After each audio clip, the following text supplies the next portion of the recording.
Today's sponsor is Audible.com, who has more than 180,000 audiobooks and spoken word audio products. Get a free audiobook of your choice at www.audibletrial.com/shark.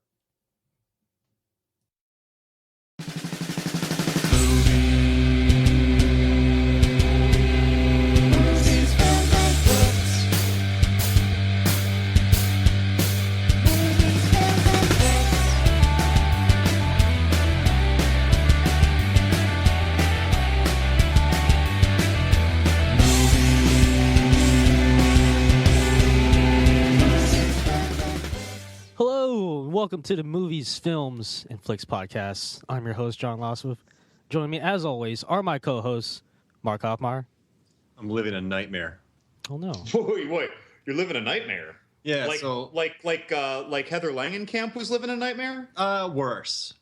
So, I always order food from this local Chinese restaurant, and the same idiot delivery driver comes to my house every time. And, I just want some good wonton soup, but it's never right. For me, they just always forget the egg rolls. What are they getting wrong with your soup? Well, sometimes it's just broth. Oh, that's terrible. Whenever I eat soup, I don't want it to be just broth. Sometimes it's dishwater. Wait, if it's just broth, I mean, doesn't it have to have something in it to be soup? I mean, I'm fundamentally against broth to begin with. Right. So when I think I'm going to get some juicy delectables in it, and it just looks like dirty dishwater, it's terrible. Yes. I mean, so I can only maybe tomato soup is the exception here. But I don't understand tomato soup because normally the name of the soup is based on what you're adding to a fluid medium. I think so. If there's not a wonton, that's just liquid. Tomato soup, to me, is pointless. That's why you have to have it with a grilled cheese. Yeah. But see, that goes tomato soup with grilled cheese. Like if someone put tomato soup in front of me, I think I would pull a Chris Farley from SNL and just freak out and destroy the place. I think it looks like a tomato aside. But no one got my wonton soup from Ghostbusters reference? Of course I did. Oh, okay. Are you kidding me? I was waiting for you to turn it into something you liked about Ghostbusters. I was like, wait, you didn't think this podcast was about the 1980s Ghostbusters? Oh, no, man. I was sitting here waiting for you to it's like I wonder what Mark is getting at here.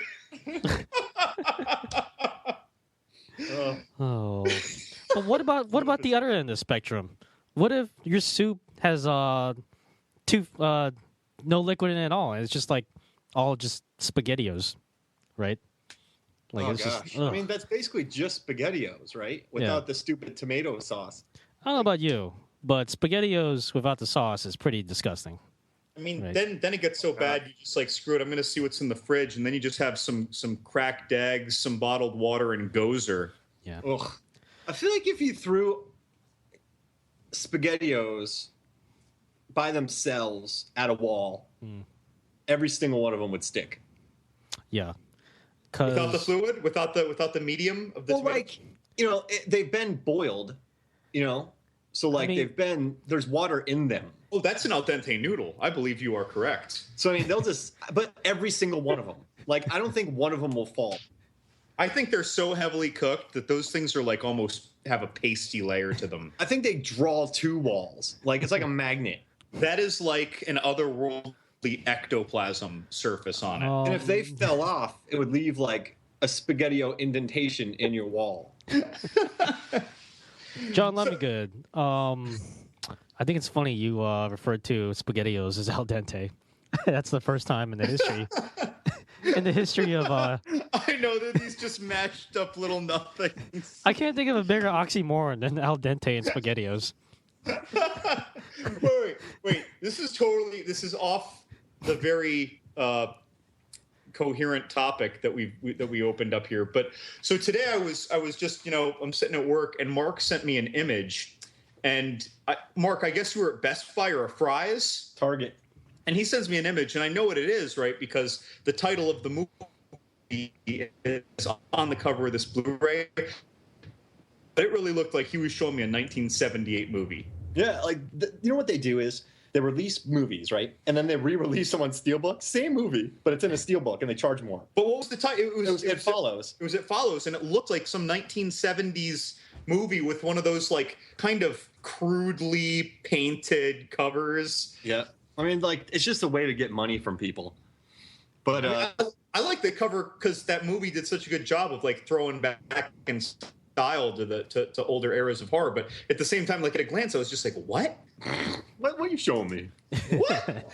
I got my Fast and Furious 6 Steelbook. Oh, really? They make steelbooks of those? Yeah, and I have my Jurassic Park Steelbook. I figured that they did the Fast and Furious ones in glass Corona bottles that they just mold around. You have to. It's like a ship in a bottle. The Blu-ray's in the Corona bottle, and you got to get it out. Yeah. Wow. I want to make that. If anybody listens to this and makes it, I'm going to punch you in the stomach. Whoa. Wow. Okay. Listeners. Before Mark gets too carried away, I think it's time to start the podcast like we normally do with listener questions. Listener asks, is Mark really going to hunt me down and punch me in the stomach? I mean, if you're in the Southeast region, yes. But if you're in like the Pacific Northwest, I'm just going to send you an angry emoji. Like, if you can leave work at the end of the day and drive to their front door before midnight, they better worry. I would say 8 p.m. because that way I'd have to drive back. Just a few hours. Yeah. All right. So our first question comes from Neil from Greenville, and Neil asks, name a rejected ghost from the hypothetical movie 14 Ghosts. And by that, Neil means like the movie 13 Ghosts, if there was a 14th ghost. Who are our rejects? So these ghost names are like the Bound Woman, the Angry Princess, the Torn Prince. So they're like the what is it? The Black or the Dark Zodiac is what those things are from. I would say the name of my ghost would be the Milquetoast Procrastinator. Oh, really? What does it what's it look like? I don't know because no one ever sees him. The Milquetoast. Where's the Milquetoast Procrastinator? Well, Is it he's when coming. you say that is it like Ernst holding a jar of white fluid? No, he doesn't even like call you back. You know what I'm saying? Like if you called him, he would be like, "I'll get it later." And then when he sees the voicemail, he'd be like, "I'll call him back later." And then they send you a text message, "Hey man, we got these 20-somethings to kill." Oh man. He won't even text back. He'll text back like the next day and be like, "I'm on it later." You know what I mean? The Yeah. Milquetoast. Like no one's got a problem with him. They just know they can't trust him. Right. And even when he does show up, he's so milquetoast, he doesn't really do anything. I mean, that's the problem is that when they open up, it's almost like in Cabin in the Woods where they let all the monsters go. When they let all the ghosts free, right? When those little runes or whatever they were on those glass walls in the 13 Ghosts movie, when they unlock it and let all the ghosts out, the Milquetoast ghost just like keeps sitting there like, I'm just gonna keep reading my Harry Potter book. I'm gonna finish this game of solitaire, guys, and I'll go kill some people with you. Yeah. Les, what do you think? What ghost would not have made the 14th ghost in 14 Ghosts? Right. So mine's a little weird. But Okay. mine I went with the ghost of Holly Berry's career. Oh, Oh yeah. She's just there in like her Catwoman outfit, just like purring at people. She's also playing basketball. Catwoman? You know what happens to a ghost when it gets hit by lightning? What's that? The same thing that happens to every other ghost when it gets hit by lightning. What? That's a line from X-Men that Joss Whedon wrote, and then the delivery just destroyed the line. Like it's a funny line, but like Ryan Reynolds, the toad. Yeah. That's right. Like Audrey Plaza could do it, or like Ryan Reynolds, or Terry Crews, but not. Yeah, Holly Berry did not do that line justice. No, you can argue that she didn't do a lot of lines justice. But yeah, I can imagine like a deleted scene from 14 Ghosts where like the main protagonists are walking by and you see Holly Berry's ghost like playing basketball or something. Jeez. By herself. Yeah. Doesn't even have someone to play horse with. Just dunking it. Just waiting for her agent to call her for the call part 2. Yeah. They did do horse in that movie, didn't they? Yeah, it was probably one of the worst basketball scenes in a superhero movie. That's like a top list I want to hear. The 5 worst basketball scenes in superhero movies. Stay tuned for that one. So I was thinking of actual movie ghosts, and like I was thinking like those Shining twins, the twins from The Shining. I feel like they just stare at people and never actually do anything. So I think that they'd be evicted from the Black Zodiac. And like that ghost army from Lord of the Rings, there's just too many of them. Yeah. I don't know where you even put like 10,000 like mounted ghosts. They couldn't fit in that room. And then some idiot with a car souped up would just destroy them all. Wait, why couldn't 10,000 ghosts fit in a room? They're ghosts. You can pack them in there, no problem. Right? I think you could fit 10,000 ghosts in like a phone booth. Listen, ghosts don't take up space physically, right? We're talking like in movies, so. Or you could make them small, like Beetlejuice. Yeah, like he was like a centimeter tall, right? Yeah. Why couldn't you put 10,000 ghosts in a room? I think that would be hilarious. They just keep coming out. You're like, whoa. Well, hold on. Like, do the ghosts have like a union? Like, would their union rep be like, "Yo, hold on, I need like one foot separating any 2 ghosts in a ghost confinement"? Well, actually, the milquetoast procrastinator is that union guy. Oh, so it never follows through. Yeah. Oh. So then they get like all these like labor law violations for ghost But see, the thing is, he works both ways because he never changes any law. So the unions really take a lot of money. They charge more than what they should. But then they also kind of get abused a little bit. So they're kind of like, listen, we could vote somebody else in, but we're making good money. And it's not terrible. You know, we kind of sometimes have to fit 10,000 of us into a phone booth. But, yeah. I mean, we're making bank. You know what I mean? What a terrible Wouldn't afterlife. it be 10,013 then goes? 10,014? Right, I guess so. I was just treating them as a unit because well, I guess so. That's right, because the dire child and the something mother were a pair, but they counted as 2 of the 13 in it. The really big like man child looking one, the big like fat weird looking one who's like Master Blaster with little mom. You know what other ghost fit would be like the sympathetic Potter, I guess you'd call it, Patrick Swayze ghost. He would not have fit well in 13 Ghosts. No, man, he'd just be singing Righteous Brothers. Do you think that he'd try and swoon that like topless ghost with all the cuts? Yes. I'm alive, and I've tried to sue her. Oh, gosh. Well, we got people getting punched in the stomach. We have wooing of ghosts. I think. Oh, my darling. So I think I like I Matthew think Lillard. that song lyric is the answer to the question. Yeah. Oh, my darling. Yeah. So our second question comes from Sarah from Clearwater, and she asks, what other food character would have been better than the Stay Puft Marshmallow Man? Now, this is a question that definitely never crossed my mind until she said it. Well, so in the heat today, I was thinking a popsicle. Like, is there a character for that? Well, just like a walking popsicle. Like, it's just so like if it was in the summer, that thing wouldn't last long. No, it's like popsicle. Then you'd have a walking popsicle. He might stick to stuff, Yeah. and then everyone would laugh at it. I mean, if the popsicle is like, normal popsicle cold, but it's that big, and you know how like wind blows faster at higher elevations, like towards the top of a skyscraper, what if the wind would pick up that cold? It created a weather system change, and the popsicle inadvertently caused like a hurricane. That'd be awesome. I mean, that'd be even more dangerous than the Stay Puft Marshmallow Man. And but if he dripped, would those drips turn into, Stay Puft blew up and those little marshmallow things didn't become other little marshmallow men. So I'd go with a popsicle or a Twinkie because a Twinkie couldn't move. That's right. The Ernie Hudson answer. Yeah, like it would not go anywhere. Oh, the Twinkie.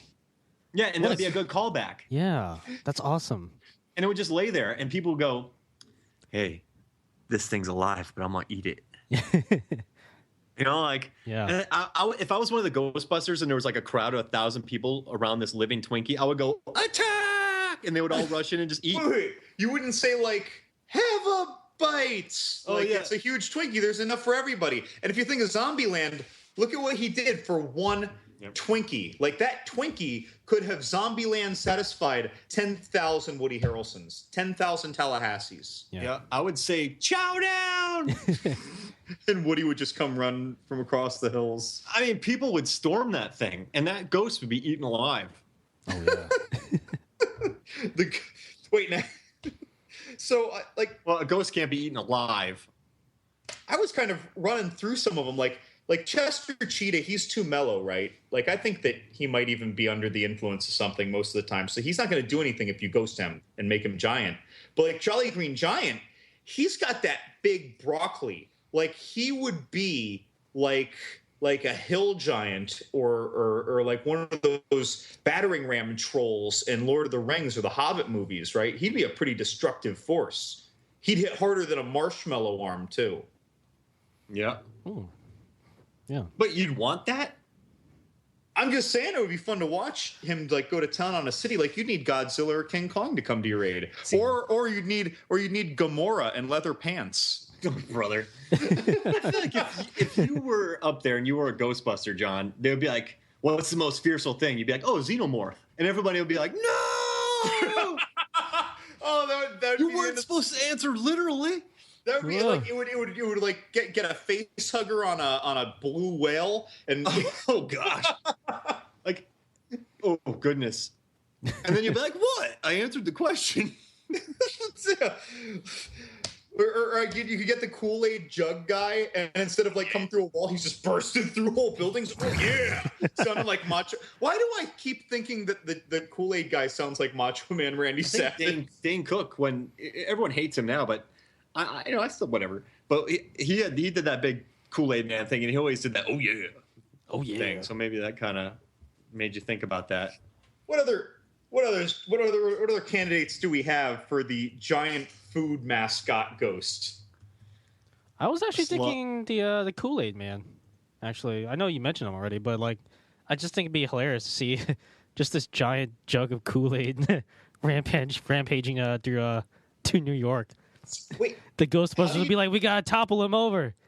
How do you defeat him? No, because if you topple him over, half the city drowns. Yeah, exactly. Lazavath. I think it would be hilarious. My God, you just made this movie scarier. I think it'd be hilarious of just trying to watch the Ghostbusters try to figure out like how to take this guy down without killing half the city, right? The Ghostbusters successfully knocked over the Kool-Aid guy, and then they made that Pierce Brosnan, Owen Wilson Indonesian like tidal wave movie.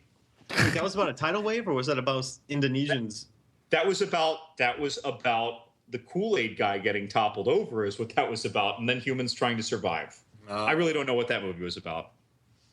Interesting. Yeah. So it's like The Impossible with Ewan McGregor and Naomi Watts about the tsunami in the actual one that happened. I don't know. But Asia land. Yeah. Somewhere in Asia. Yeah.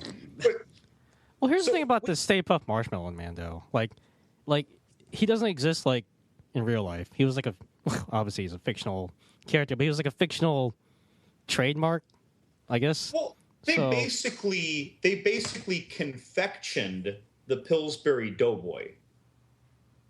Yeah. Oh, yeah. Pillsbury Doughboy would be a good one, too. Because when I was answering this, the first thing that came to mind was the Pillsbury Doughboy, and I'm like, wait a minute. Yeah. They are oddly similar. What about a big slug and everyone's just putting salt on it? Oh, what about the Wait, Mark, what food are you eating that has a slug mascot? Well, isn't it? No, it said think of anything. So what if you just kind of went slug? Oh, in the movie. Okay. Yeah. And then like, this a big slippery gross slug, and everyone unites and puts salt on it, and they cook it and have a barbecue. And then Gozer's just all, the choice is made. The traveler has come. Wait, where is he? I smoke 3 packs of cigarettes a day. He'll be here soon. Dude, Gozer sounds a lot like my great Aunt Mildred. That slug is really slow, and people are just dumping. And there's a lot of goo. You love that. Does that slug even work with Gozer? I think it just does its own thing, and it eats all the cabbage on the planet. It'd be like, listen, guys, you leave me alone, I'll leave you alone. You know, Stop eating the cabbage. and give me some territory in Vermont, and I'll summer there, and you'll never hear from me again. It's going to be like a cheese slug. Yeah. Ooh. All over that cheddar. Oh, That's right. how about this? What about Ben and Jerry? It's just like two dudes. They're rampaging throughout the city, making people into ice cream flavors. I call this guy Squish. Oh no, it's delicious, but no. Taking like a Swedish guy and an Irish guy, making. So, oh well. Okay, what about the? I'm kind of going off longer than I should, but like, what about the owl from the Tootsie Roll commercials? Oh, dude, I thought of that thing. That thing has a mean bite. I know. Remember what it did to that Tootsie Pop after 3 licks? Can you imagine what it would do to like an entire city? It would just like cartoon grow its mouth and bite half of a building at once. Yeah. Oh, what if it had the xenomorph mouth, where just like a second one just like popped out of its mouth? I'm like, ugh. You just described the only owl on the planet that isn't cute. Who did? What's the answer to this question? Because I have no idea. Owls that aren't cute. Okay, there we go. I think that's a myth. What, owls? Yeah. Yeah, owls are a myth. Although, yeah, you might be right. Yeah, that might be like a Harry Potter thing. All right. All right. Thank you to our listeners for those wonderful listener questions. We didn't answer the questions for you, but we entertained you, and that's what really matters. We provided better answers than those questions even deserved. That's right. Yeah. Well, that's kind of harsh, Good. No, it's not. It's not meant to belittle the question. It's meant to like deify our answers. We're just taking it to whole echelons above the realm of reasonable. I don't know. I'm rambling. Yeah, I guess. Thank you guys. I guess it depends how you look at it. We All here right. at MFF do not support these claims. We appreciate the questions. Yeah. I think, yeah. Anyway, yeah. Thanks for those questions, listeners, which is my point. But, Mark, what's the topic this week, please? I am not the mayor from Jaws. Dude, I thought you were. That was the best moment in that movie. Yep. Hey guys, I have a question. Next week when we podcast, can I have my cat here? I think you can have your cat there. I didn't know you had a cat. Oh, wait, you do have two. You have 2 cats. I don't have a cat. It's a dog. Oh, okay. Oh, wait, you have My a God, dog you're named doing Cat? your impression of the most brain-damaged secretary character in movie history. Mike Hat. Like Mike Hat. That was terrible. That was so terrible. So we're talking about Ghostbusters. Yes, the 2016 Ghostbusters, the movie that everybody talks about for the wrong reasons. It is the I even hate saying this, even though it is. It's the all-female remake. I don't care. Like, who cares? Like, I like all these people. Like, when I heard it, I went, I like them. I like this. Cool. And then I guess a lot of internet angry people, Trolls and jerks. Yeah, Dan Aykroyd called them like minuscule things, overreacted, and there's actual line that said these bitches ain't fighting no ghosts or something like that. Like, It's actually kind of funny. But. Yeah, they put that in the movie. That was an actual complaint, and when I heard that, I was like, it's pretty good. Like, if someone insulted us, Levingood, or in Labsbath on our podcast and said something along that lines that was witty, I'd be like, I don't hate it. Okay, first off, if someone was for some reason against our podcast to the point that they went out of their way to make a very clever jab at it, I think we should be very flattered. Yeah. And honestly, it was probably deserved, whatever the criticism was. Yeah, Mark's threatening to punch me in the stomach. You know, what's going on here? But yeah, like when all this started, Mark, you're right. And they were saying like, oh, look, they're remaking Ghostbusters and with an all-female cast. And you're just like, did anybody like you in high school? What are you whining about? Like, And then the biggest problem that happened was the first trailer that was cut was not good. It was like an exposition machine. which wasn't even in the movie. They didn't Yeah. even keep that in the movie. And then they said like 30 years ago, something amazing happened. So you're like, this is a sequel? And then like, Right. And it turns out that the actresses had seen that cut and were complaining, saying, well, this isn't a remake. People are going to get the wrong idea. And like the studio or whoever it is that's in charge of the trailer was just like, no, we're running it. yeah, Melissa McCarthy was angry about the trailer. They should be. Kevin Smith made some great points about it, but the problem is, now there's two problems that can arise. People who hated this idea use this trailer to further their hate. But then when people like us who are for the movie, I love Paul Feig. I think he is Paul Feig. I'm sorry. I think Paul Feig's amazing. I love Bridesmaids. I like The Heat. I love Spy. I think he's a very funny director, and I think he's very good at subverting genres, you know? And so I was looking forward to this movie, but I didn't like the trailer. But I didn't want to tell many people because I didn't want to get lumped in with everybody else. Mm-hmm. And I was like, it'll be funny. And it turned, I mean, so I guess we can kind of jump into it. It is the reboot / remake of Ghostbusters with Leslie Jones, Melissa McCarthy, Kristen Wiig, and Kate McKinnon. And McKinnon, yeah. Yeah, and basically it tells the story of, geez Louise. Ghostbusters. Yes, 4 women who come together and battle CGI ghosts. And they have the being there of dummies and Chris Hemsworth's secretary, Kevin, who calls it Goatbusters. Oh, my God. But now that this movie's out, I have a quick... So right now, Lasveth, you were surprised. You said that it was, what, 72% on Rotten Tomatoes? 73%. 73. What do you think the response would be to this movie if everyone was just like, okay, cool? Like, and there wasn't the massive, like, division between or at least online, you know, like, You mean it was like more of a meh response instead of like Yeah. everybody just being so angry? well, do you think that people would be supporting this movie as much had there not been so many internet trolls? Do you think people would have watched it and been like, yeah, it's okay? But do you think because people are so defensive over it that they're giving it better reviews? Yeah, this movie is definitely polarizing. It definitely inspired like strong opinions on both sides. Now, as whether or not that kind of, influenced like the reviews of the movie, it's really hard to tell because I've read like a lot of decent reviews for the movie, but I've also read like a lot of really bad reviews for the movie. So it's really hard to say. I think. Yeah. I think maybe the reviews wouldn't be so kind of extreme, or like maybe I'm just reading like the more extreme reviews, but maybe a lot of these reviews wouldn't be so extreme if we didn't have like all this hoopla surrounding the movie, And I watched Ghostbusters again for the pod, just to kind of the original. And you know what I thought about? You know why I think people are so in love with it? I think it might have been one of kind of like the first movies where these guys weren't nerds, but like where the smart guys, the academics, become the heroes.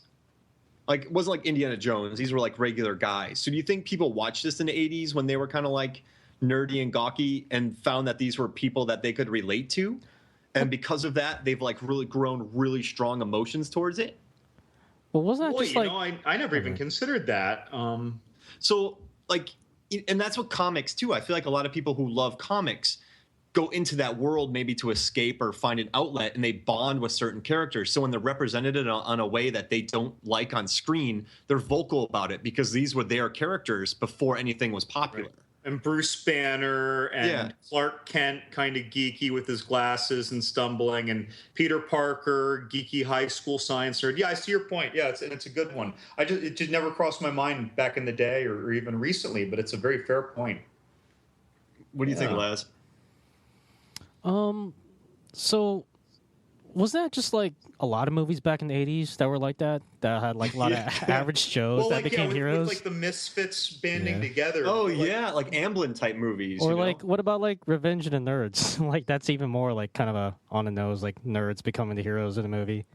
Yeah, but these guys like weren't like nerds though. They were like cool nerds. No, Egon was definitely a nerd.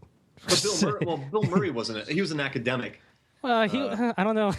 I don't know if you could really call him like an academic. He was flirting with his like graduate student volunteer or whatever. You know what I love though? There's a scene where Dan Aykroyd's like, "We do not want to get kicked out of academia." He's like, "I've been in the real world. Like they expect results there." Yeah, they expect results. All right, so I guess back to the new Ghostbusters. What were your guys' thoughts? Well, the opening scene. Can we talk about the opening scene? The opening scenario. So, wait! I got to build my anti-Irish fence first. Oh, I do that. So the opening scene in the original Ghostbusters, it has them basically responding to this call, or the opening, I'll call it encounter, has them responding to a call at a public library. They go in. There's this full torso apparition of a calm looking old lady in the library stacks, and she turns into this monster and scares the hell out of them. Okay, fine. Well, now we go to this one. And they're kind of emulating the same thing, which is fine, right? And then now they're using a haunted house. And this guy, I can't think of that actor's name, the tall, lanky guy. Yeah, he's great, from Silicon Valley and Spy. Yeah, very, very funny, right? And he does his little spiel, and something gets knocked over when he's talking about like this haunting in this old mansion during this guided tour, and you're just thinking, oh, cool. And then later it turns out to be a hoax, and that was kind of clever. And I kind of liked all that buildup, and I really liked the personality that they were kind of painting over this movie at the time. And it got a little violent for the guy, right? And then the Ghostbusters come and respond, and she turns into this monster and projectile vomits all over him. What did you guys think of that ghost, or that build up to that ghost? So I think that entire scene was actually kind of scary, right? Like when because he was building up, like talking about that lady who was trapped in her basement or locked in her basement, and then like you see like the door just kind of open on try to open up on its own. Like it was actually really well done. Like I'm not saying like it's the best horror scene ever by far, but it was actually scarier than what I was expecting to be for that scene. And cute and cheeky with the candlestick. That's what I was expecting the movie to be, because Paul Feig, he takes he did Spy, he subverted the spy genre, then he subverted the buddy cop, and then he did that. But then there's humor, but then there's also action. So I thought I was really happy about the intro, because I thought when he said the anti-Irish fence, so he's a tour guide and he's talking about this house and how it had an anti-Irish fence, and he actually was really funny. And then he locks himself in the basement. He's like, "You idiot!" And then it got pretty scary and violent. And I was like, "Yes, this is him hitting on all cylinders." I love the intro, and I like the ghost. I thought the slime gag, I guess since I saw it in the trailers, it wasn't as funny to me, and a lot of the stuff is focused on that.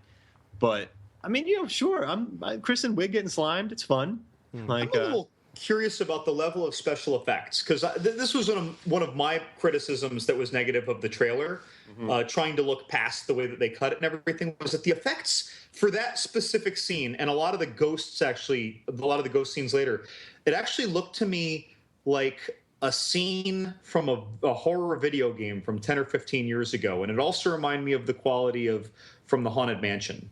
Yeah, and that was the weakest part for me. Interesting enough, that woman that played the ghost in the beginning was an actual actress. He had people on set, the prisoner actors interacting with them, and then he did them over with CGI. And actually, it wasn't like a green ball like the dragons in Game of Thrones. And actually, at the end, there was a lot of practical ghosts, but he said it was kind of weird because all the women were surrounded by 400 ghosts, but only one was charging at a time. And the director said he hated that, and they added the clouds, and they only came out one at a time because that's how they were appearing.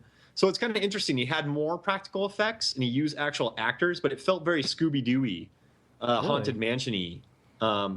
And when you watch the first Ghostbusters again, there's a very real, remember when that dog jumps through Rick Moranis' apartment and does a belly flop on the bar? Yeah. That demon dog, that was awesome. Yeah, that little scene I feel had more personality than a lot of these ghosts. And yeah, in this, the ghosts were not something you learn not to be excited about seeing the ghosts. You learn to be excited about seeing the character's response. And I think in the original, you were excited about both. Yeah, and what's weird for me is this movie, I liked it the most when it wasn't familiar, when it didn't have the beats of the first Ghostbusters, when it went off on its own, with Idiot Kevin. Wait.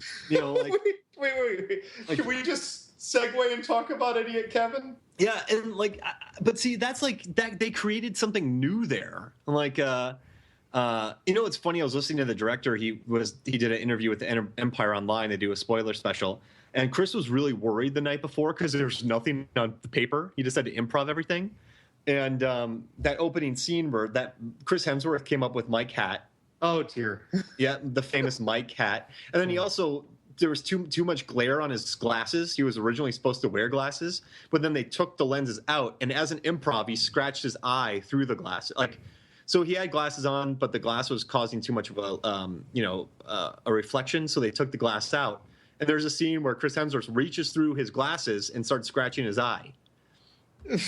So Chris Hemsworth in this, right? Like, I was a mix of I'm going to say 40% annoyed with that character and 60% in love with that character.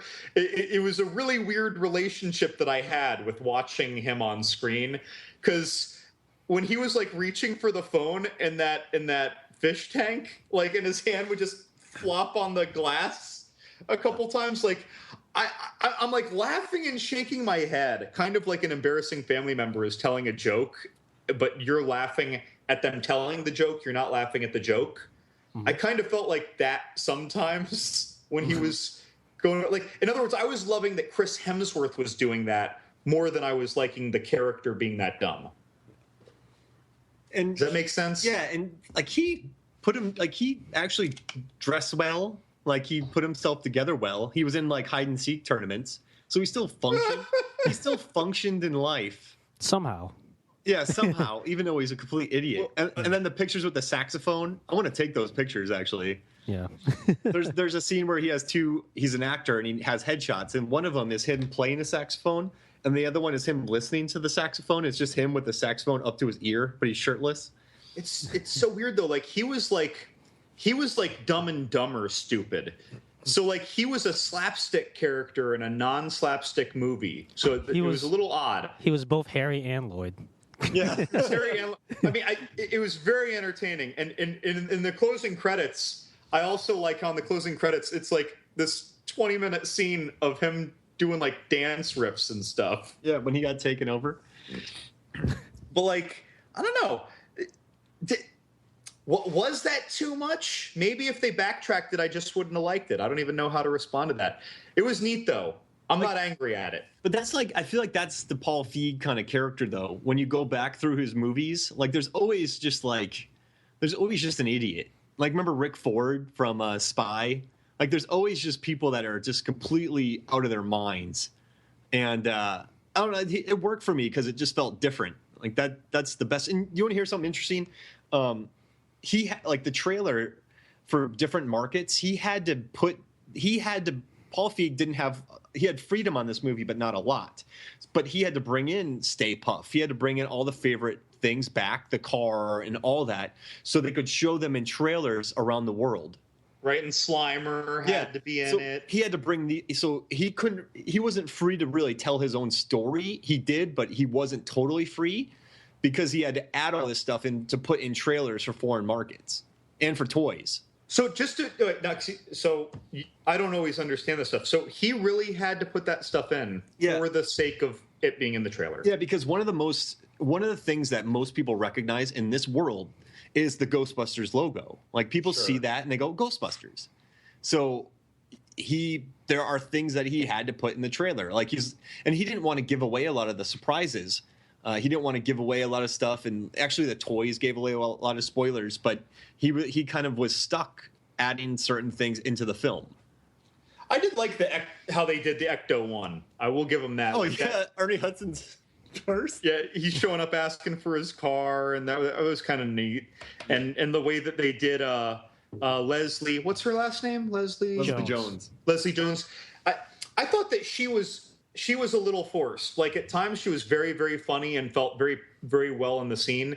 And other times it felt like, hey, shoving down your throat historical facts about the city. I am a relevant character. Yeah. And also she wanted to join the Ghostbusters, but then she saw a ghost and she ran away. But you know what's Melissa McCarthy was supposed to be that character. And then Melissa's like, I've done this character too many times. And then, so she became one of the straight-laced ones, and then they hired Leslie Jones because Paul Feig loves her. And he's like, Leslie Jones is Leslie Jones in this movie. But I liked her. I thought it was there were some certain clumsy things in this movie, but I liked that she knew the city. Like that was Right. good. But then I don't know, some of it was pretty clumsy how they had it in there, but the ideas were there.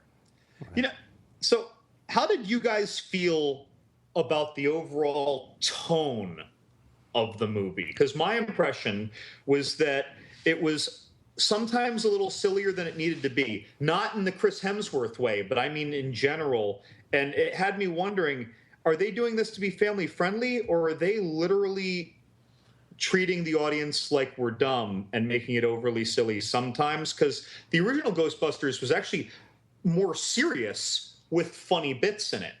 Well, Lemongood, I'm really glad you asked that question, and I'm going to answer it right after these messages. Hey, listeners, are you a fan of the horror genre? Do you play video games? Do you go to sleep dreaming of zombies and ghosts? Well, that's pretty weird. But you should also check out our Horror Play podcast, where we play and review horror games. Check it out only at sharkjarbber.com.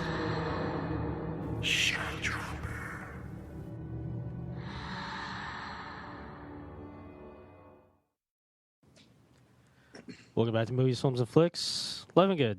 So, that question that you wanted me to answer, I'm going to answer it right after I answer a listener question. Elizabeth, one day I'm going to put together like a montage audio clip of all of your segues. A great listener question. Hey, All you right, should this grab the listener segues from the other shows I'm on, too. They're just as good. This listener question is the question that I feel like everyone has had at some point over beers after you watched a scary movie. So Joe from Prattville, Alabama asks, in a scary movie, would you be stupid enough to move towards the strange sound, or would you be smart enough to get the F out of there? See, now, you go ahead. Please take it. Oh, it depends on the horror movie. So the first Ghostbusters, they go up to fight Zool and Gozer. They're going towards the stupid noise. Right. Or let's say we're in Honeymoon, that movie Honeymoon, and something happens to Rose Leslie and you hear her screaming, you're going to run to your wife. However, if I'm in my house and I'm at my front door and I hear someone on the second floor going, "Hey, get up here, little boy," I'm running away. Or if I hear I'm running. Like if I'm in the woods and I hear a snap, I'm walking the other way. I guess it just depends on the horror film. We see, if I was in the woods and I heard a snap, I'd be like, "Oh, it's probably a raccoon. Here, buddy, buddy, buddy, buddy, buddy." And then I get my head chopped off. Yeah. Hey. Yeah. See, it might be or it's a badger, and the badger just attacks you. You got to watch out for those badgers. Yeah. I just, all right. So I learned this when I was younger. I was in probably 6th grade, and I went home. I thought the door was locked. It wasn't. It was unlocked. I opened it up, and I heard a little noise. So I yelled, "Hello." No one answered, so I just shut the door and walked outside. I was, I did pretty good in my survival rate right there, and nice. It was probably nothing, but I'm like, I'm not going to mess with this. So, I'd like to think I'd run away, but if someone's going free Blu-rays, get your free Blu-rays, and I'm in the woods, I might be like, might be a killer, and I might get a free movie. I was thinking of this in the reality sense. It's like you're in the horror movie, but it's like your life. You don't know you're in the movie, obviously. So a lot of the examples you're giving. It's when you hear something in the middle of the night, if your wife got nervous, Meg boxes your arm, she punches your arm, so she can go take on that prowler. But when someone's wife or girlfriend hears something at night and they're like, "Oh, can you check that out?" And you're just like, "It's probably nothing. It's just expansion and contraction of the walls making noise, or it's probably just a cat outside." And they're just like, "Well, can you check?" And you just it's very perfunctory. You're just like, "Yeah, all right, whatever." And you just kind of walk and stomp your way through the halls. I've done that a lot of. I've lived with 3 women in my life that weren't my mother. I've done that just to make someone else feel good. And in that case, in the horror movie, I'm dead. Right? Yeah. I'm dead. And in the woods, I go out camping and collect bugs for work and stuff. So when I would do that, when I hear a noise, I'm just like, "Oh, what is it? It couldn't have been big. Sounds like a raccoon." So I'm curious. I put on my headlamp and I go looking around. But when it gets to the point of weird sound that came from a voice, like, ooh. If I heard that down the hall in my house, I'd be closing the bedroom door. I'd be calling the police. I'd be bum rushing out the front. But, then it's different, right? If it sounds like it came from something intelligent, I'd be scared. I'd be out. What if it came from something dumb? Define dumb. Leatherface. Like, well, if it was like a big breathing sound, like that would be creepy. Like, But you know what though? Like, if you're in your house and you hear that, like, that shouldn't be in my house. you kind of got to hedge your bets. You can't be like, no, I'm not getting up and I'm not checking. But if you keep hearing it, you're going to have to do something eventually. Well, that's true. But Laz, okay, ready? You're hearing a weird sound. It sounds like it's from like a man-child of a brain-damaged mongoloid breathing heavily or something, or grunting across your house. It's the middle of the night. You're the most physically able-bodied person there. What do you do? See, the thing is, in a horror movie, I'd probably be the one making a noise. So, What is just that? I'm just saying. I have seen John stab 3 people on 3 separate occasions. Yeah. No, Are it's you not. talking It's not about just. one of those first-person shooter games when you're holding the knife. I'm not saying I'm murderous. I'm just saying sometimes you'll just hear like weird noises coming from me. So, That's what I'm saying. yeah. Like after all-you-can-eat chili night. Like someone's just sitting there and they're like, "Do you hear that? Yeah. Do you hear that?"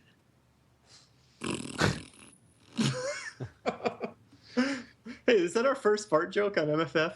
No, it's not. We've done fart jokes before? Yeah. I don't even know. They're few enough that it doesn't stick out in my mind. I mean, I built up to this fart joke. Yeah. I Raised in Arizona did. Oh, we've done Wait. it. So Laz, when would you get out of the house? What do you mean? What would make you get out of the house in terms of hearing sounds? What would lead to you actually getting out of the house before calling someone?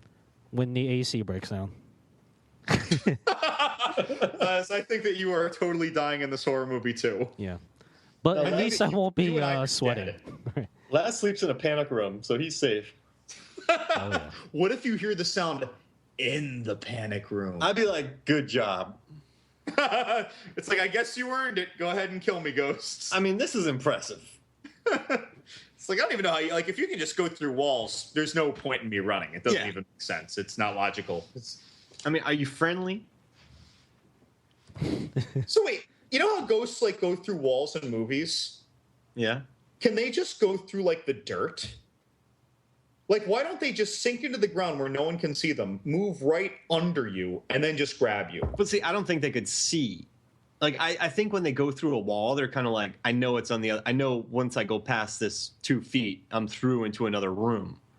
But when they go underground, they're pretty much going on they're becoming like tremors, but they don't have the senses of them. So it's like I mean, swimming through muddy water. They can't really see, even though they're moving. Yeah. Okay. That's probably the best way to lose a ghost is to jump into muddy water. That might... Yeah. Mark, I think you have just come up with the most meta answer to a ghost survival. Yep. You Arnold Schwarzenegger it. Or even under regular water. It's not like they can see clearly. It's not like they have a glass lens over their ghost eyes. Yeah, exactly. I'm going in the ocean. If you have goggles, just get in a pool. Yep. You remember even the It Follows ghost didn't get in the pool. Yeah. It was just throwing TVs. Oh yeah. Oh. And where did it get that TV to throw in the pool anyway? And then it get shot, and it got shot in the pool too. Yeah. Oh. That thing did not want to get in that pool. That is if I was writing an essay, remember high school essays, they're 3 paragraphs supporting your thesis, and each paragraph is on a different support. That's paragraph 1. That's my first support paragraph on how to survive a ghost. Yep. Muddy water. That's it there. Sit right there. Turn the lights off. That's it. Remember when Indiana Jones in Temple of Doom was going down the quicksand? That's right. They wouldn't see him. That ghost didn't get him, did it? You know what the best way to escape a ghost is? Quicksand. Quicksand. Then you'll become a ghost. That's right. But I'll stay away from quicksand. Okay. So before we went on break, I was challenging Laz to tell me how he felt about the tone of this overall movie, the new 2016 Ghostbusters compared to 1984 Ghostbusters. And then he went into one of his brilliant Lazarbath segues. Yes. So, are you talking about like the campiness factor, or like how campy it was specifically? Yeah, like that kind of uber family friendly, uber kind of over the top, silly. Again, because like in the original Ghostbusters, there were over the top moments, but it was regular people having over the top responses to totally unnatural things. So everything around them was fine. It was just them being weird and crazy and silly. Right. Whereas in this movie, I felt like the whole canvas was a little on the sillier side. The delivery guy for the Chinese place, the receptionist, a lot of the reactions to everything. And even though it was hilarious, when Andy Garcia says, "Don't you ever call me the mayor from Jaws," which Right. I'm sure Mark loved. I love it. No, I agree. Actually, not to say that the '80s version isn't campy. It's definitely campy, but the new one definitely kind of went a little bit campier. Not to say Kristen that's Wiig getting pulled out of the restaurant and yanking on the tablecloth of a table. That's for kind of 30 reminiscent seconds. of Rick Moranis a little bit. He had some great wacky scenes, but Hey, you want to come to my party? I'm the accountant, and his house is in escrow, and she's still living off her pension from 2 years ago. yeah. But yeah, That party. it's just for me, like the new Ghostbusters movie, like the tone wasn't the issue. Like the issue for me was that it just made too many references to the original. Like it felt like it was too scared to go all the way and do its own thing. It just made like too many allowances, or like what's like a word, right? to the original. yeah. Like it just didn't want to like. It felt like it couldn't do anything without like paying some sort of homage to the original. And I'm just like, just quit reminding me of of this movie and just make your own movie. Yeah, because Right? you have very funny people involved. Yeah, it's just the cameos. Like I appreciate, having the original cast make cameos in the movie, but at the same time, it's like none of the cameos felt natural. They all felt super forced. I'm just like, it would have been better if you just let them out. It's so story. In like the Dan Aykroyd cameo where he actually refers to a Class 5 apparition while he's the cab driver. The Bill Murray cameo was the worst. Oh. I mean, And then he just dies. And that's it. the only cameo that made sense or was kind of clever was Ernie Hudson, right? Yeah, Like, that was it was cute. I like her that. uncle. Like that was actually pretty clever. But like, yeah, you don't, unless you give him meaningful roles, don't put him in the movie. Really? My favorite part was the Harold Ramis bust. Did you see it? Yes. Yes. So Kristen Wiig is a professor. She's waiting on tenure. Tywin Lannister, played by Charles Dance, comes in, insults her, and as he's walking out, you see a bust of Harold Ramis. And I thought that was perfect because it didn't stop the story, it didn't halt anything, and I thought that was handled really well. Right. Yeah, that's great. It's one of those things where if you only ever saw Ghostbusters once in your life, you wouldn't catch it. If you're like us and you've probably seen Ghostbusters, I don't know, 10, 20 times here or there, like it's like you'll notice that kind of Easter egg, and that's cool. Yeah, and I like what you said about Ernie Hudson, because he shows up and Leslie Jones is like, "Why don't you stack them on? Why don't you?" Because he's like, "I can't do all my runs with only one hearse," and she's like, "Well, your hearse is in the underworld," and spoilers. And I like at the end, they were talking about how they're going to stack, coffins on top of each other. That led to a new conversation. Right. And for me, like, I guess what I was reading is there was some people went to the theater to go watch this movie, and there's like a lot of little like I've seen pictures of these younger girls, 10, 11, tweens, even younger than that, are showing up to these movies and loving these Ghostbusters. So they don't know about the other Ghostbusting team. Like those cameos, those cameos probably kind of fell flat for them. Yeah. And so my favorite parts, like I said, were just the parts that were new. Yeah. Could you imagine being a 12-year-old and being like, why the hell does that taxi cab driver know what a class 4 apparition is? That's weird. I have a feeling that we're going to see a lot of Holtzmans coming up. Kate McKinnon's character. Dude, can we talk about her? Yeah. So my only issue with her is I felt like she was crazy edited. Like there were these scenes where it would be the couple of them, and then it would cut to her. She would say one line, and then it would zap away from her. And I loved her person. Like she just didn't care in this movie. I think she was sort of in on the joke. The character was down to blow people up, and she was self-aware. But I felt like the editing. I was listening to the Empire Pod too, and it felt good because Emma Thrower backed it up. But the editing felt very quick on her. Don't you feel like her character was a little too edited? There were times when it felt a little weird, and it had me thinking that they were probably ad-libbing so much in the scenes where kind of Kristen Wiig is playing it relatively straight.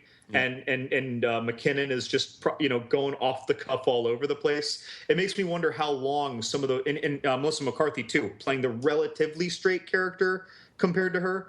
I wonder if a lot of those scenes ran really long, and even though they were probably hilarious and brilliant, then we would have had like a 2 hour and 15-minute like comedy Ghostbusters. The original cut was 4.5 hours, and this guy said that he went to set one time and wait, are you joking right now? It sounds like you're serious. joking. Yeah, serious. 4.5 hours, and this guy went to the set, and he said that the entire day was improv, and only one line from that whole day made it into the movie.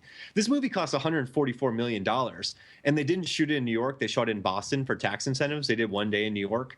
So I mean, this is almost like a blockbuster. This is like an Ant-Man budget for this movie, Yeah. and so I think that. The improv, you're right. I think the improv really costs this movie a lot of money, but that's what Paul Feig does. But because, like you're right, because of the improv heavy style, there were a lot of cuts. So despite all that, I thought that her character was amazing. Yeah, she had weird dance scenes, and then like she had the Pringle gag, like where they were like worrying about Pringles, and then like, they were worried about the ghost, and she bit into a Pringle and scared everybody. You try saying no to these salty delectables or something like that. And I hated that scene. I didn't like the Pringles until I found out that they didn't get paid a dime for it, and Pringles wouldn't support them. But he's like, well, it's the only chip you could really carry. You can't do a bag. Yeah. So what did you think about Holtzman, Lasvath? So I think Kate McKinnon was a great choice. If you ever watch her in Saturday Night Live, she's amazing. She's probably my favorite of the current cast, actually. So her character, Holtzman, was kind of tailor-made for her. Like, I don't know if Paul Feig cast her before or after the script was written, but it was just, when like you just put on like a shoe, it just like fits perfectly. I'm pretty sure that's what Kate McKinnon felt when she was reading the script. I'm like, oh, I can do this very well, actually. So she never... It's funny, like, she was very weird and kind of quirky, but she never really felt out of place, because you can tell, like, she just felt very, very comfortable with her character. Yeah, you know what else? Like, people misread the word sexy sometimes, like it's just like a sex object or something. Like, she was like funny sexy, just like an attractive person. Like, I just wanted to marry that character. You know what I mean? Like, what a like a fun, lively person. That's kind of the sexy I'm going with here. I'm not trying to like make it. Why do people respond to that word so weirdly sometimes? It's like you can't use that word on the internet without people taking it the wrong way. But I thought she was like, what are you doing? Sex. It's a scary movie thing. Sex.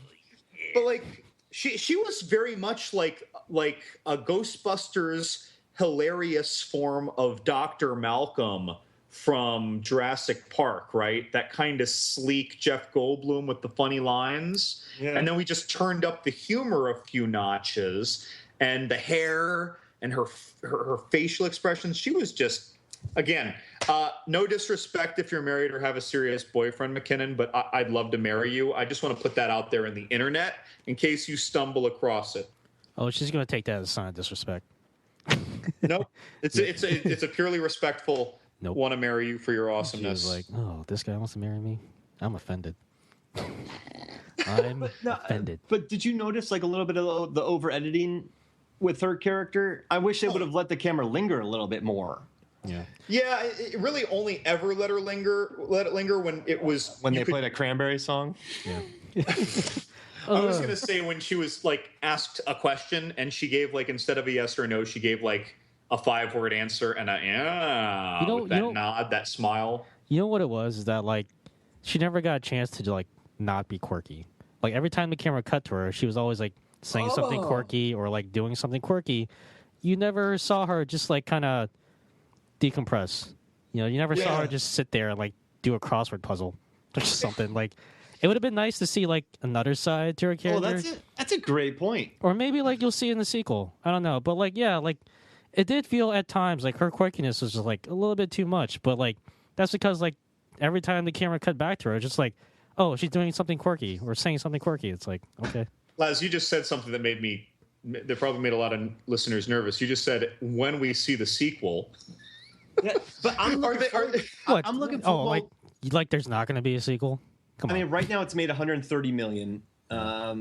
It's going to clear 150 in the States. It's not going to China, so that'll cost it a bunch of money. Yeah. So it's probably going to make 300 million worldwide, 350. But you factor in the Hollywood accounting, it's like, oh man. Yep. So you got $144 million budget. They say the marketing was 100. So let's say $250 million. It'll make its money back. Yeah. But I want the sequel because I think they can take it to new worlds. I'm really looking forward to the Star Wars sequel because as much as I like Force Awakens, it's a lot of beats from New Hope. Right. So I think they had to like reset it to make it, to go into another world. So instead of fighting the Stay Puft Marshmallow Man in this, they basically fight a mix between that boogeyman from Nightmare Before Christmas and the Stay Puft Marshmallow Man. I was just fearful when he said when the sequel comes that we would, instead of having them fight Vigo the Carpathian, it'll be Rodrigo of the Spanish Inquisition from some painting that will come to life. Yeah. Oh, gosh. I hope they come up with go somewhere else and do a new villain. And I hope they come up with a better villain because, like, that dude was just like, brother, he was just like stock evil guy. Like, I've been picked on my whole life, so I'm going to cause like a ghost apocalypse. Okay. So that guy was. He was really quirky. They introduced him really early. They showed us what he was doing really early. This is what I mean by sometimes I felt like they were treating the audience like we were a bunch of children. Like they tell us everything very upfront. And then remember when he kills himself on those magical electrode things? There was no reason for him to have waited to kill himself then, except for to have the scene of him killing himself. He could have done that anytime. It didn't matter. He just was going to lead on the ghosts. If he already did everything else, he would have just simply killed himself and already been doing it, and then the Ghostbusters wouldn't have been wise to it. He just wanted someone to see him do it. He just wanted attention. I just got annoyed because it kept us from the Ghostbusters. I was like, we get a lot of him. Right. Yeah, and the only thing I did like, he's like, a lot of ghosts are going to come out and pester the living. And they're like, oh, just pester? And then he explains what pester is. Like, yes, ravage, torture, but it's like, I don't know if I'd use the word pester for that. You have different definitions. Yeah, different pester. And so again, and then and even though they were funny scenes, like there were 3 times where Catherine McKinnon is like, reading between the lines, hey guys, basically overnight I made 4 nuclear devices for you to test out. Or, hey, you know that nuclear reactor I've strapped to your back? I made it in a week. And then, I tweaked it and I realigned this and reconfigured. Even in Iron Man, they're making this stuff take a long time. And she's just like whipping stuff up, and it's playful. I get it. But I'd like to see when they do a sequel, I'm not looking for a mature Ghostbusters movie. I'm just looking for a slightly more mature one. Yeah.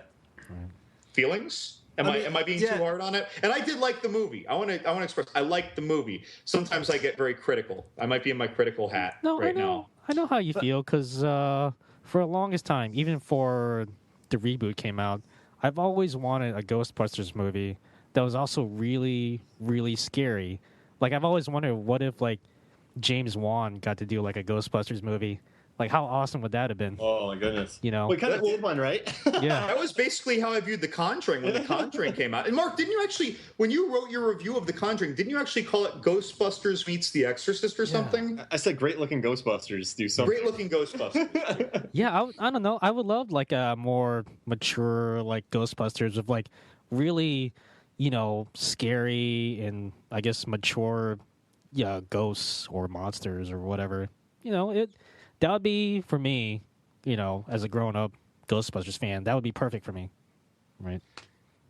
I just want Paul Feig to be able to tell his style of doing it. Well, Mark, I mean, you usually look at movies through a slightly different lens than like I do because of your production background, and you tend to research different things that I would ever think to research about movies. So, what would be your expectation if this movie makes 300 million worldwide?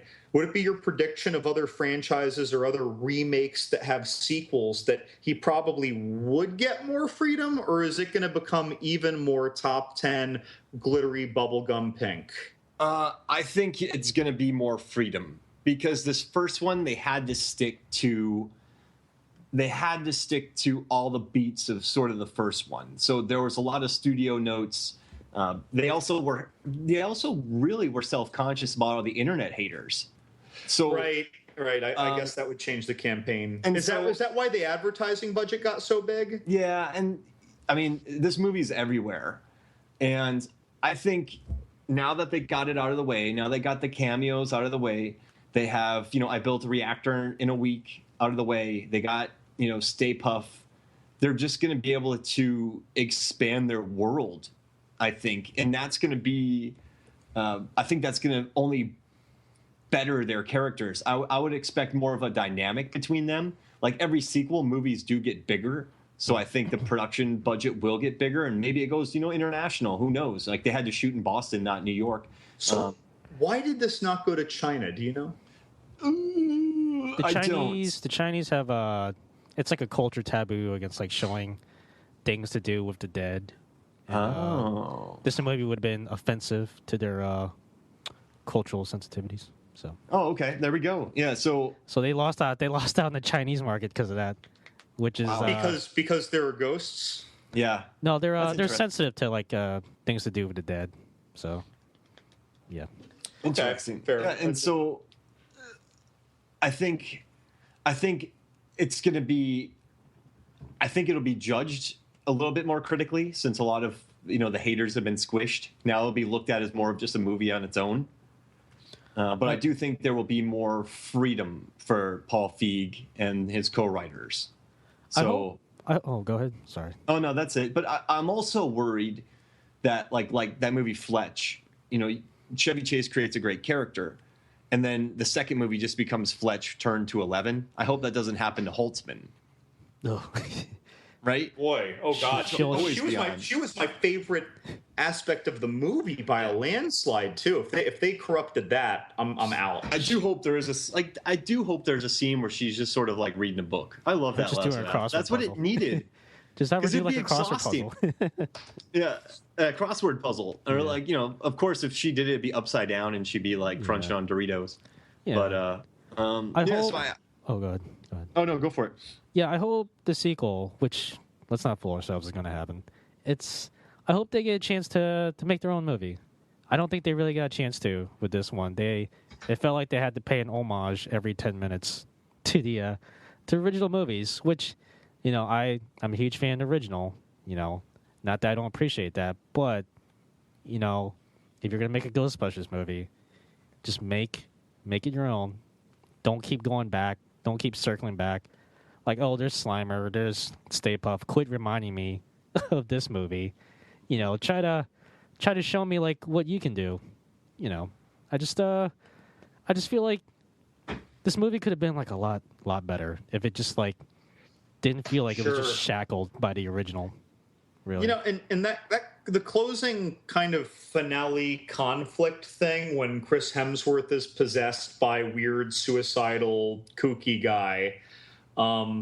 When he's possessed and he takes over the military and the feds or whatever, and like I felt like that whole climax and everything, I never gave a damn. I didn't care one bit. I never cared, and when it was over, like when they defeated him, I'm just like, oh, that's it. They're just dragging this guy into that pit, and he pulls Kristen Wiig, and I'm just going to jump in and save her, and that's line ever. And then that's just done, and like when it was just over, it was just like you kind of had to be told that the conflict was over, to know it was over. Like, so maybe that's just because Feig isn't used to that kind of physical dynamic urgency, like, right?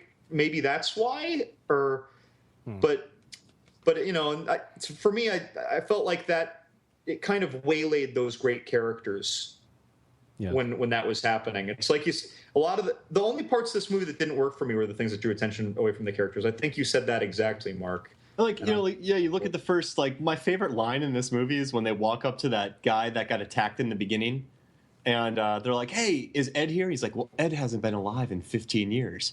And they're like, "Well, I saw him today." He's like, I know, "Oh, and then they're certain he's a ghost. And then he's like, "Oh, Ed Jr." And that guy's actually... That guy's actually Ed Bagley Jr. And That's then remember obviously the who we original meant. Ghostbusters when they're walking up the stairs and they're tired? Like, it's character bits that I like. Yeah. You know, like Leslie Jones when she was dealing with that guy that was spray painting the wall. That felt really lived in too, like she had dealt with him before. Yeah. So I really liked that guy. I hope that he gets a cameo in the second movie. With like his whole attitude while he was spray painting even blindly, and then they made the ghost symbol. Like that was a really cute scene. And when Leslie Jones was waiting outside their office on a chair reading a magazine, like she was being nice. Like it's like, I don't know, little character moments that, and I don't know, whenever, like all that CGI stuff. I don't know. Like or like when they got Kristen Wiig to listen to the EVP. Oh yeah, It was a fart noise. And she had the world's smallest bow tie. Yeah, that's right. That was good too. Yeah, see, like those are like the stuff we love are like little character side things, and I think that's what the first Ghostbusters got. So, you know, hopefully, that's just it. Like in this one, in that finale, it's like, okay, turn off the comedy. It's 3 straight minutes of fighting ghosts, 5-second line. 3 straight minutes of fighting ghosts, 5-second cheeky line. Whereas in the original Ghostbusters, it was like blasting. You know, we use our blasters for 10 seconds. Didn't work. A minute of funny. Yeah. You know what I mean?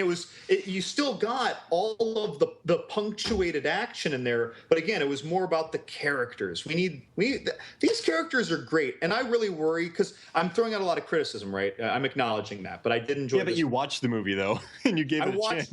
I watched it and I enjoyed it, and I keep reminding people that I'm just being critical because I'm podcasting and that's what I do. I get critical, but like, if I loved these characters, and I did get a little shudder when you said sequel, just because I imagined an echo of Ghostbusters 2.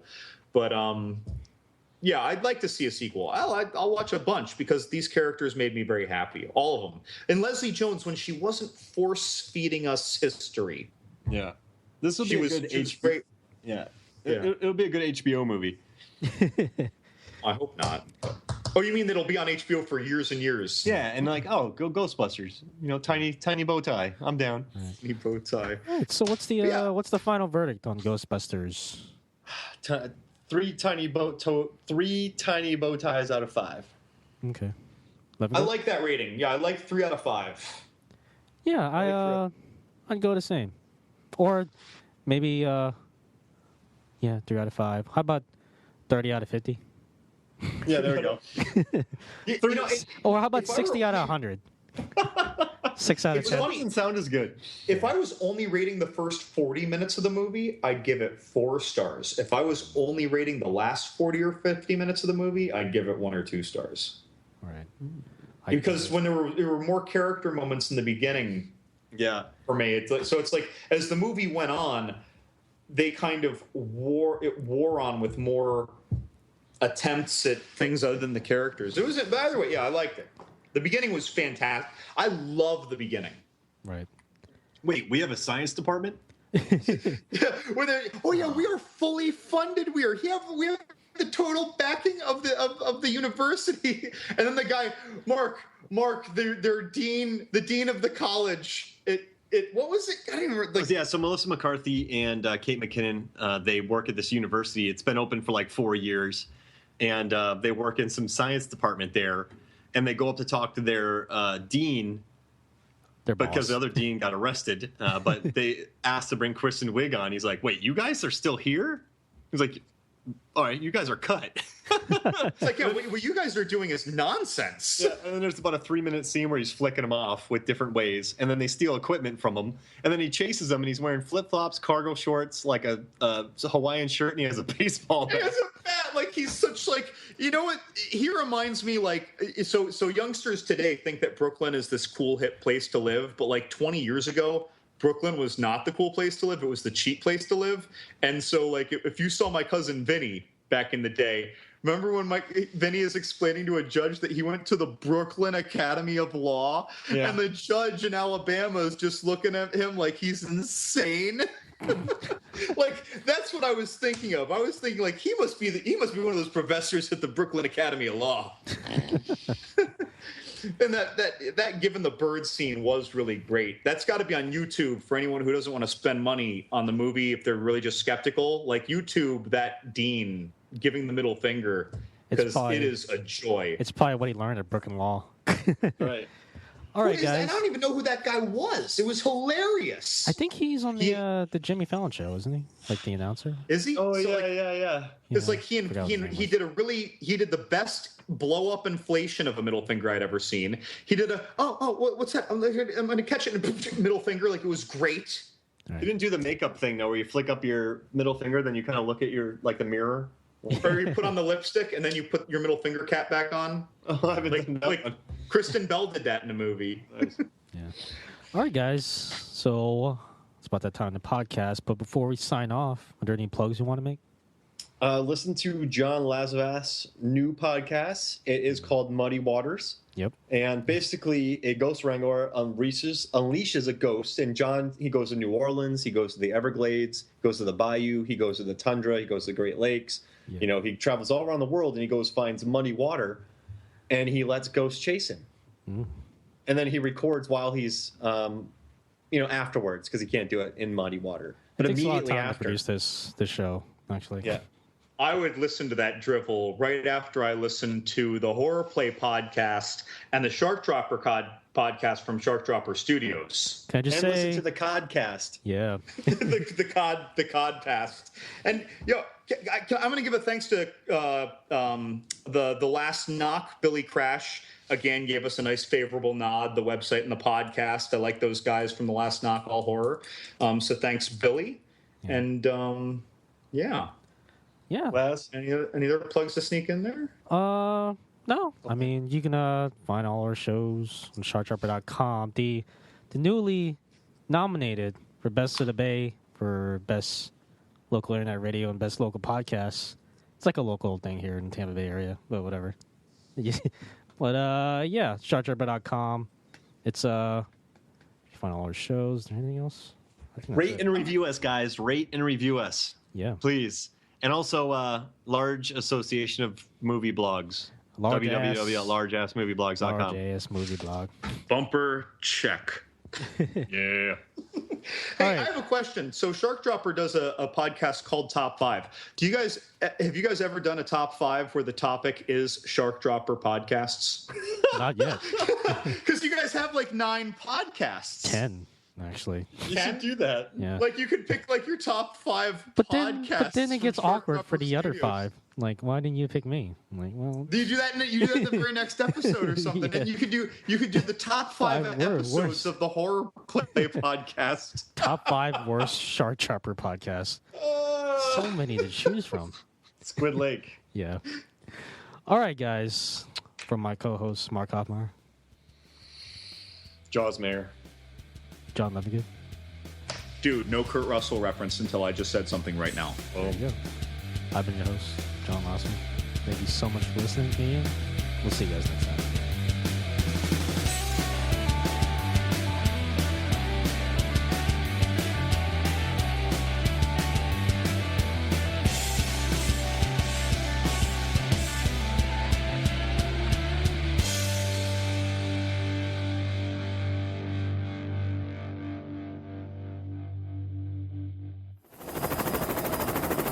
Above the target. T-minus 5 seconds till shark drop. 5, 4, 3, 2, 1. Drop the shark! Go! Go! Go!